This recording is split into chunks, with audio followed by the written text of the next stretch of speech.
Today, let's dive into a blockchain that you've probably heard about a lot, but it may be the one that is the most underrated in AI. You don't want to miss it. My name is Paul Barron. Welcome back into Tech Path. Let's get cooking here today. And I do want to thank our sponsor, and that is iTrust Capital. If you guys are looking at a crypto IRA, the cool thing is you can get into iTrust Capital, and there is more there than just Bitcoin and Ethereum. So you can get into a lot of altcoins. You can get into gold and silver, all sorts of things, building it in. Today, we're going to be talking to the Flow team. And Flow is on here as well to dive into. So all of that available right there on iTrust Capital. Just jump into our link down below. You guys will get a little bit of a bonus. You get a $100 funding reward by starting up when you use our link. So try that out. And hopefully it works out for you guys in terms of a crypto IRA. I want to bring in Matt Nofi, who is the Senior Community Manager over at Flow. Great to meet you, Matt. Thanks for coming in. Hey, Paul. Yeah, thanks for having me. Excellent. So we follow you on X. We're always on the edge of our seat watching what the Flow community is up to. And we're big fans. We, of course, do a lot of analysis on Flow. And I want to just dive into a handful of questions and really kind of where we see the future of a lot of what's happening in crypto going. And that is gearing into AI and the use of AI, whether it's agents, things of that nature. So we want to get a full breakdown. Before we get started, for many, I want to kind of frame this up for people who maybe are watching for the first time and they've just heard about Flow. Let's get into the TVL. This has been growing for quite some time, and it's really starting to come to an advance right here. Made a lot of moves even in the last bull run, and now we've started to really see, I think, maybe a breakout on this. Do you feel like this is something that is still just the beginning for Flow? What is the current status? Yeah, Paul, that's a really interesting way to frame it, like being just the beginning. Because I think in crypto timelines, saying that a blockchain's been around for 4 years, that is just in the beginning, it seems almost incomprehensible, right? But that is a reality. Like, and actually in the large scale of technology, that's not that unheard of, right? And I think that with our recent what we're calling the crescendo upgrade that happened in September, and you probably see from looking at that chart on DeFi Llama, like, something must have happened in September. Yep. Yeah, that upgrade represented really the culmination of the 4 years of initial work, where now the native programming language Cadence has reached maturity. It'll always be backwards compatible. So it's a last breaking change, which is a big deal for anybody who wants to build a business or build an immutable contract on our network. And also it incorporated EVM equivalence, which accomplished really a big goal where Flow had really, it was great. It was almost like a Apple in the sense of the App Store, the kind of closed walled garden, but it wasn't really connected to broader Web3. EVM equivalence just builds that like seamless bridge, and we've started to see the results, as you can see right there. So, and to your point right there, here's a chart right here from Flipside showing daily active wallets, including EVM and Cadence kind of building in there. And then if you look at accounts created over time, do you feel like this is a scenario that devs are starting to really understand what's happening, it's catching on, and they're potentially, okay, let's get moving, and Flow is the platform we want to build on? Yeah, and I think that was one of our main audiences that we wanted to connect with our EVM equivalents was developers, because I think the problem was for a long time, developers would say, Flow, wow, you guys have NBA, NFL, Disney, that's so interesting. I want to build on that network. How can I do that? And we say, oh, well, you have to learn this native programming language called Cadence. And they go, I've already spent so much time learning Solidity. I don't want to learn another one.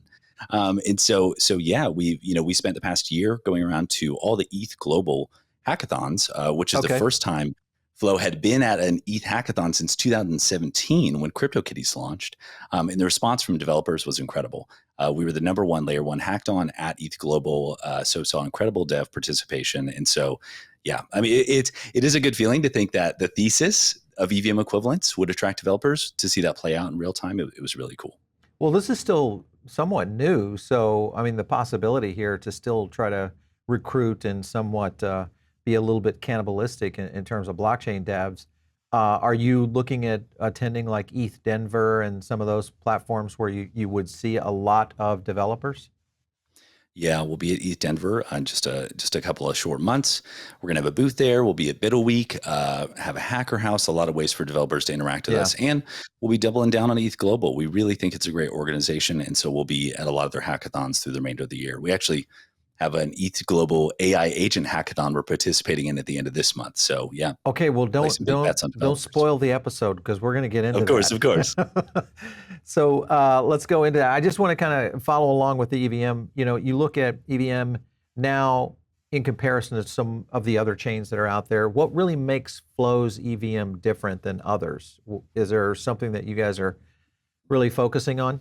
Yeah, I think the idea, there's a lot of chatter that you have to specialize as a blockchain in order to be able to compete and be effective. You have to really focus on one area, one category, and it may seem counterintuitive for Flow to say Flow is really good at doing a lot of stuff. Yeah. But it truly is, and that's why it took so long to build. And now that it's come to fruition, I think we see with the layer twos, they essentially came to the similar conclusion that the Flow developers came to in the beginning, right? That we need to separate consensus and compute, because right now layer twos they handle the compute while the layer one handles the security of the consensus. Flow does that all in one blockchain. It makes it really scalable, efficient. Gas is almost negligible, inexpensive. And so I think we compete in a lot of areas versus other EVM environments. So building on Flow versus other L2s, other EVMs, is that something that you feel, even with Base to a certain extent, there's a lot of people that are still starting to look at that platform as a potential. What would be the number one takeaway, for a dev that's coming in outside of, yes, there's a lot of engagement. I would say you guys are probably the chain for onboarding, if you think about real retail use case, Flow being the chain that has done. Do you feel like that, because of the use case and the examples, that's the draw that brings them in? I certainly think that can be a big draw, right? Is that, you can build on the same chain that some of the world's greatest IPs have chosen to make their home 100%. And I think it hasn't really been appreciated yet, the effect of what that means, right? If I'm looking to start a business, I can use the on-chain intellectual property of some of the world's biggest IPs to build on top of. That's the power of being on chain. It's composable, right? I can build a sports prediction app using NBA Top Shot moments, and that is, the cold start problem for a new business. How can I gain users? Just put out a tweet and say, hey, Top Shot users, you get a free X account by holding a Top Shot. That, I think, is a value that is yet to be unlocked, but hopefully we'll see soon. Well, we've seen that mastered pretty well with airdrops, with different projects out there. We've seen it now in major brands. Obviously, we saw the partnership with McDonald's and Doodles. We've seen the partnerships now with what Solana has been able to do with their second generation crypto phone, the Seeker. With the potential of airdrops coming in. So I think people are starting to get it and understand how it potentially works out. What about Uniswap support? Is there a plan for Uniswap support in the future? That's a good question. I don't know of any immediate plans to have Uniswap, incorporate Flow as an EVM environment. Now, luckily, with full EVM equivalents, it can easily be done. If the Uniswap Foundation decides, hey, we want to incorporate Flow, it's just a flip of a switch. And I can't stress enough that it's not, EVM compatible. It's EVM equivalent. That means no code changes. It is the exact mirror of ETH L1. So if Uniswap Foundation did decide to do, very easy to do. Magic Eden integration, the potential here, how long before we would see something like that, whether it's Magic Eden, Blur, there's a lot out there that potentially we could see integrations. Yeah, there's a lot of big name existing EVM marketplaces, and that's one of the beauties of EVM equivalents is that I think you'll start to see some of those larger platforms, maybe some of the world's biggest NFT marketplaces roll out in short order, where you can buy and sell Flow NFTs on there. So really excited to see that come to market. All right, so that's good. Good news there. If we saw Flow integrate, let me kind of zoom in on that. If you saw Flow integrate into something like one of the top layers, the likelihood is, because you guys are already in top 10 right now. So it's very possible that Flow could immediately, maybe even flip Mythos chain in terms of overall sales, just by integration into one of these major platforms. What are your thoughts? Yeah, I can't speak to Magic Eden or OpenSea specifically, But yeah, that would be the general idea is imagine you have these hardcore users of something like NBA Top Shot who have traditionally only had access to liquidity on Flow's native blockchain. Yeah. Imagine now they can get access to the entire EVM L1 liquidity and what that means. I mean, I think that's going to have pretty big effects. Phantom is one of the wallets that, of course, was native primarily to Solana. It's starting to do crossover. We're seeing that now. Is that an opportunity that you think could happen as well in 2025? I mean, I certainly would not see a reason why not. I don't mean to sound like a broken record, but that is we the beauty can do of it EVM. all. I mean, really, it's the beauty of EVM equivalents. You know, any existing infrastructure, platform product that exists on the EVM can absolutely be added to Flow. Now, kind of chicken or the egg, which comes first? Do you see, NBA Top Shot moments list on a major NFT marketplace, and then wallets go, oh wow, Yeah, I want to exactly. slice that pie? Yeah. Then yes, the answer is yes. Everybody wants to know about AI agents. Obviously, Virtual's protocol, one we've been talking about for a while here. That's more of a base product. There are a handful of platforms out there. Fixie is a good example. This is one that we continue to kind of watch, which could end up being one that's highly connected here into the Flow ecosystem. Explain a little bit about that and what you think AI agents are going to look like within Flow in the future. I'm sure, like everybody else, I'm very excited about the future of AI agents, and specifically on Flow. So Fix's World, what you just highlighted there, is a product ran by somebody on our developer relations team. His name is Bohao. So he runs our APAC region for developer relations. He has been attending all the AI 16 ELIZA meetups locally in his region. He's really kind of dived into that ecosystem, and it's a really solid framework. And so he took their framework and brought it to Flow. So now ELIZA or AI16Z is now on Flow and available today. Now, where we start building from there is kind of what I mentioned earlier. We're participating in that hackathon upcoming. Yeah. It's an open source protocol, which is one of the really cool things about it. And so we want to encourage developers to build what's called functions on top of that. Right now, as an agent, it can do all the things that you can typically think of, sending tokens, XYZ. But the cool thing is developers can build additional functions, and the sky's the limit for functionality. And so we're really excited to see the explosion of AI agent activity. I don't think people really get the power of what these agents are going to be doing within crypto in the future. I think it's going to open up a whole new era, not only of adoption, but use case scenarios that we haven't even uncovered yet in where blockchain is going to be. So it's cool to see that you guys are doing it. You hit on a few things here, and you were talking about MEV resilience here, and I wanted to ask you a few questions. One is suppressing MEV through some design choices. This is what makes Flow one of the best platforms out there. But in comparison to what's out there within other chains, is this the key, kind of the cornerstone of where Flow kind of separates from everybody else? I do think it's a huge part of it. And to explain a little bit about why I think that, I think AI agents, I think about it in this way. I think that if an app, like things like Top Shot, Disney Pinnacle, things like that, I don't think you're going to interface with an agent maybe directly in the NBA app that has to do with your Top Shot, because it's a fun, engaging, maybe gamified experience. It doesn't make a lot of sense. But we know that in crypto, the user experience is awful for the most part, right? I think that's where AI agents can have a huge solve is, can I just interact with the blockchain with my voice by saying, hey, AI agent, I want to get X amount of yield, can you find a good strategy for me? And then it just goes off and does its thing.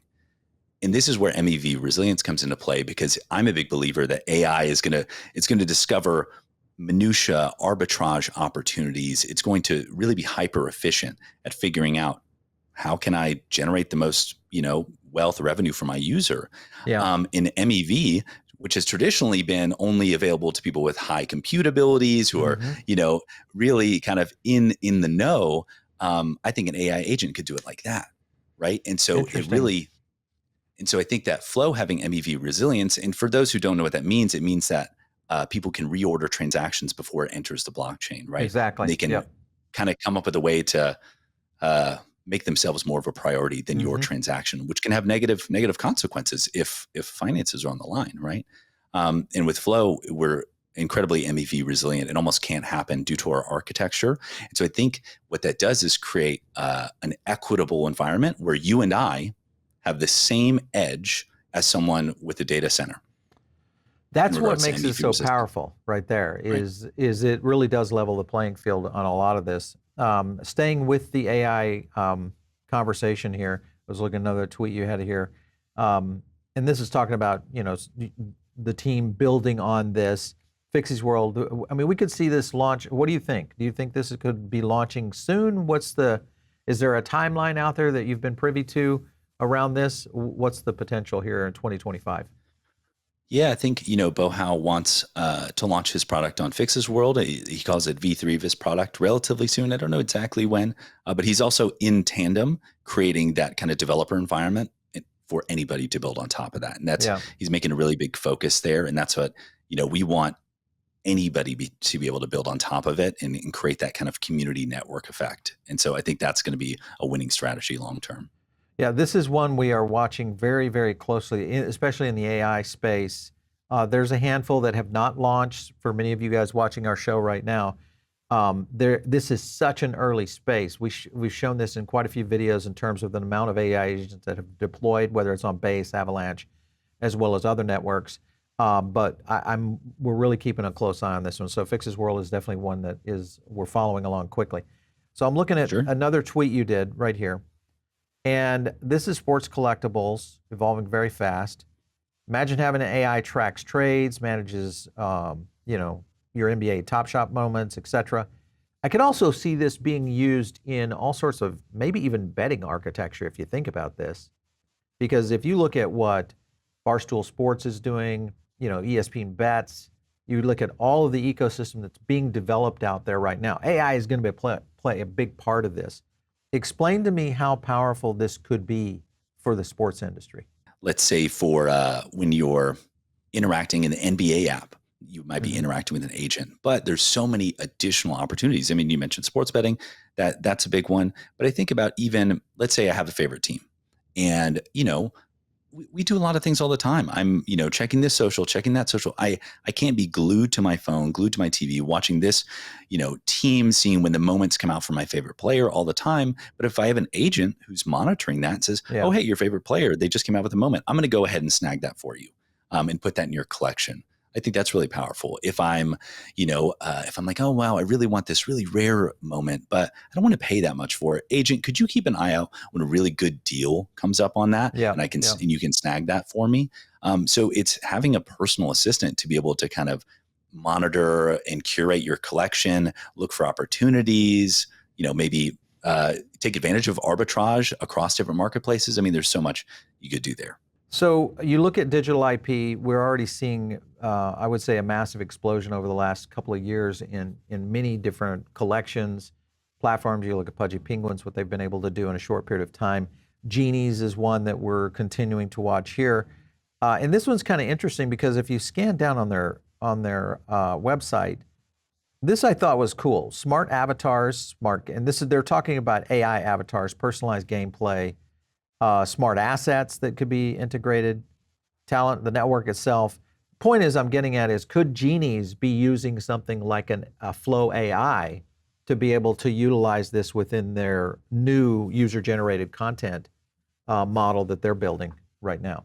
Yeah, I mean, and I think that's one of the things I think you mentioned virtuals earlier, and one of the things that I think a lot of people haven't quite wrapped their head around yet is imagine that you have an avatar, and we're all. I won't say we're all, but a lot of us are, representing ourselves more increasingly online. What if I could have a character that's online on multiple different platforms, right? TikTok, Instagram, things like this, but it has a shared memory, right? And it can, if I'm a fan of this avatar, I interact with it on TikTok, and then I also see it on Instagram later, it remembers me. Right. Yeah. And then, but maybe it goes, hey, wow, thanks for showing up and being a fan. I'm going to send you a few tokens, thanks for the like, thanks for the comment. And this is where, these avatars powered by agents can be really powerful as kind of an asset in a weird way. If you own the agent, then it becomes an asset, which is really interesting. Another area that we are continuing to watch is loyalty rewards. We think that's going to be a killer app for blockchain. You guys, and I say you guys, Flow does a really good job on that. If you go to store.flow.com, talk to me a little bit about where this is going, because this is like a rewards platform for the Flow blockchain. what's the plans for 2025 on this? There's a lot of good stuff in here. Yeah, did you click in the Explore Rewards shop and see some of the really the cool items? I think there's some sneakers, some Rolexes. There's some really fun there stuff has. in there. Yeah, we've shown a little bit of this on the show before. Some high-end ticket items too. So you got some MetaQuest in there. You know, you can play that, get that with 475,000 points. So where is this going for 2025? What's next? Yeah, the Flow Reward Store is really awesome. I think it's wonderful. I think it solves alignment between the network, the blockchain, the developer, and the end user.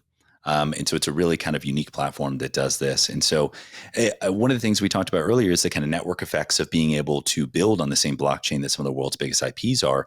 Now you can appear in the same reward store, right? Yeah. We have an app that was built at a hackathon in Singapore. I think at this point, maybe 14 weeks ago. It's called Pump Flow. So it's a kind of meme coin launching launchpad. Great team from Turkey. I love these guys. But their app is now featured side by side with some of the world's greatest IPs in the reward store. That's crazy. Yeah, it is, right? Like, because distribution in crypto is something that really hasn't been solved for. There's no central app store like on your phone, things like this. So the ability to create a hub where I can go and say, what are the apps in this ecosystem? What should I try? What should I discover? And for a new up and coming developer, I think that has immense value. And so we're really excited to be able to have brought that to the world. With the rewards platform, you look at kind of crossover key targets. You think about crypto being able to do this. If you look at Ticketmaster, you look at Top Shots, and you think about crossover of being able to reward another platform's users just because they hold, you know, an NFT or a collectible of some sort.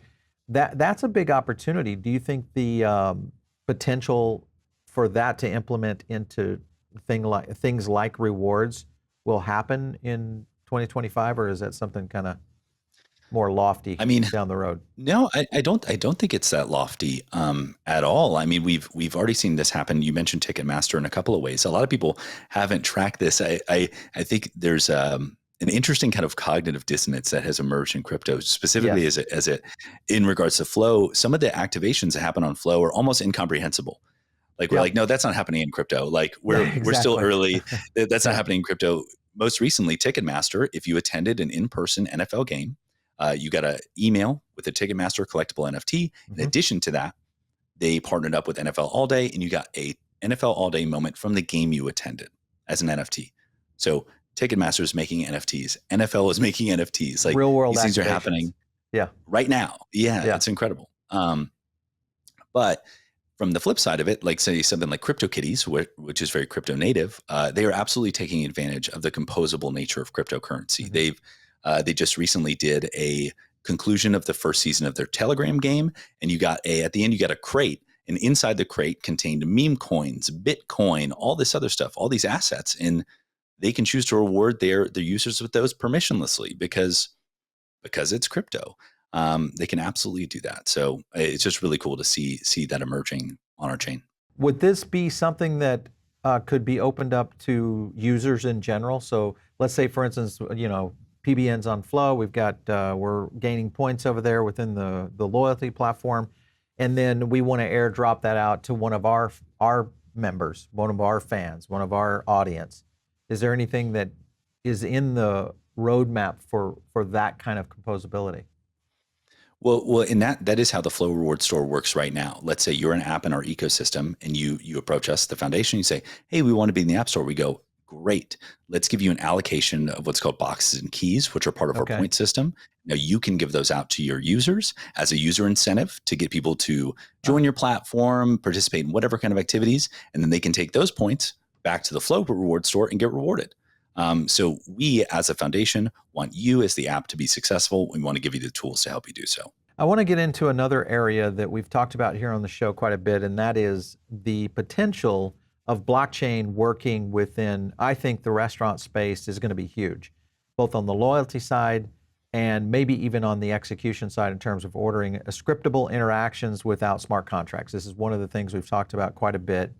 It gives you an example of, this isn't Chipotle, but it could easily be Chipotle, okay? And that's kind of this condition-based transaction that looks at the network stake state before executing on. So you see here, it says an example, a grocery app can look at a precondition to check inventory, things like that, salsa, whatever's available, within that. This starts to open up an opportunity, and Flow has the capacity to do something like this, to where this could be actually performed in a retail operation.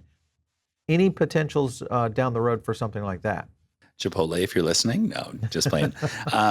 But I think that, we all, I say we all again, but when I first got introduced to cryptocurrency, I saw Ethereum as this world computer. And I thought it was a really interesting concept that we could have this decentralized world computer. But the reality is that it's actually limited in its functionality. Yeah. Something as simple as in traditional computer science, a conditional statement, if, then, for not, things like this actually are not that easy to do in Solidity. And so that's where Flow really succeeds, is that you're able to have complex on-chain logic that is going to enable us to have the software experiences that honestly we've come to already expect in our Web2 lives, but be on-chain. Yeah. Right. And which I think is, many people are missing that point for sure. Yeah.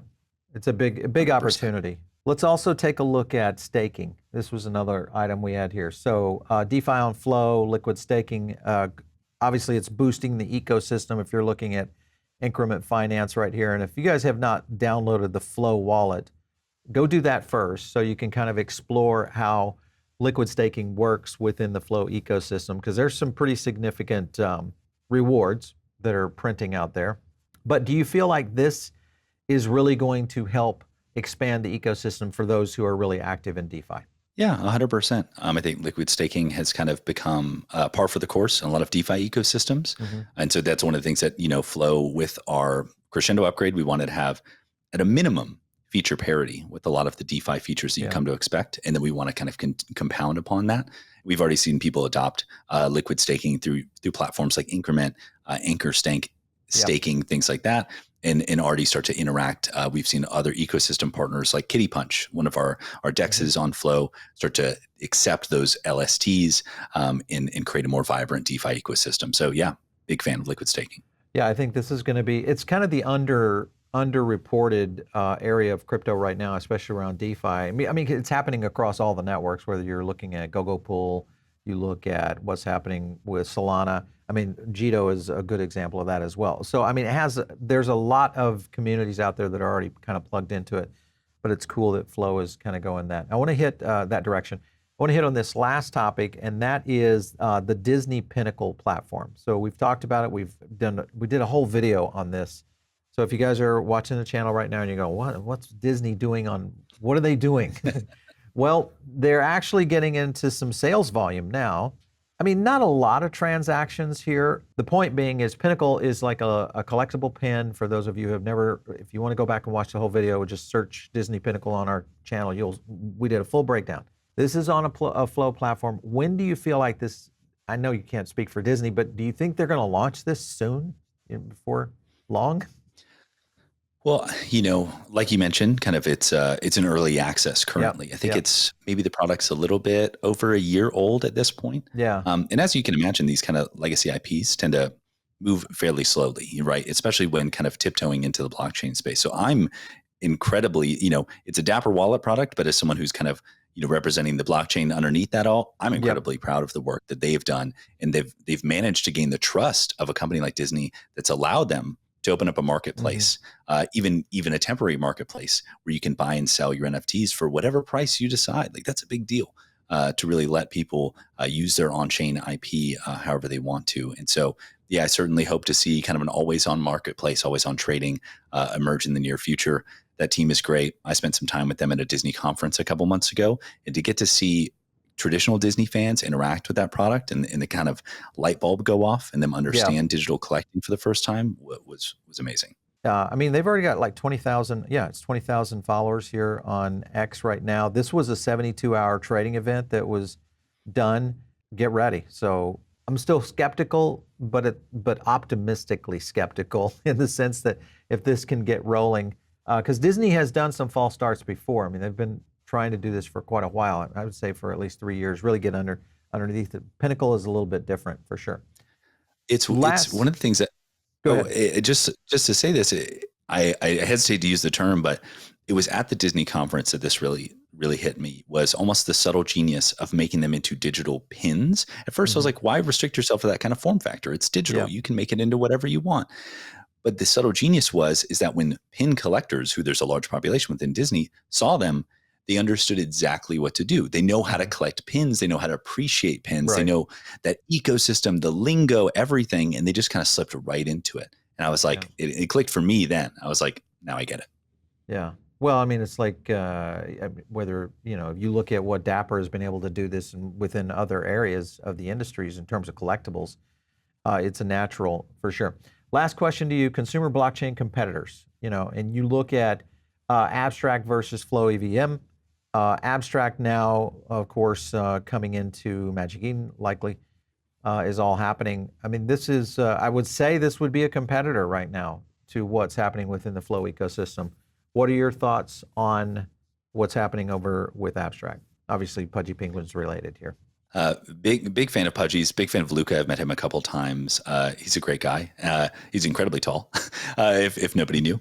But I think what Abstract is doing is great. I think they've discovered a lot of the same things that we've discovered here on Flow. I know they're coming out with their own kind of ecosystem wallet called the Abstract Global Wallet, and I think it tries to achieve a lot of the same things that we've done here on Flow, which is like separated proposer and payer, sponsored gas, things like these, like all these kind of user experience improvements that we found to be incredibly important. Yeah. I would say at this point in the game, like a win for one is a win for all, and so I'm really excited that they're pushing the envelope, and we'll continue to do the same. So nothing but respect for the Abstract team. Very cool. Well, we are going to be watching all of this because I think the key here as we start to see blockchains being utilized and implemented in real use case, this is a lot of the underlying tech that's going to drive retail, consumer goods, all sorts of things that we're starting to see. Flow being one of the chains that I would say is leading the pack right now in all of this. And it's kind of the undersung hero of real adoption in blockchain right now. And I think it's going I to may be be the biased, but I agree. yeah, I think it's going to be the undersung hero in AI as well. I think we're going to see some new things coming just because of the capacity and what it has the capability of is pretty interesting. All right, listen, Matt, it's been great having you on. Thanks so much for stopping in. We appreciate it, and good luck to you guys at the team over at Flow. Appreciate you guys coming in. Thank you, Paul. Appreciate it so much. You bet. All right, so you guys are tuned in over on maybe the podcast side of things. Jump over here to the YouTube channel. Get in on the Diamond Circle. That's our own private email group. And of course, you can follow me out there on X at Paul Barron. We'll catch you next time right here on TechPath.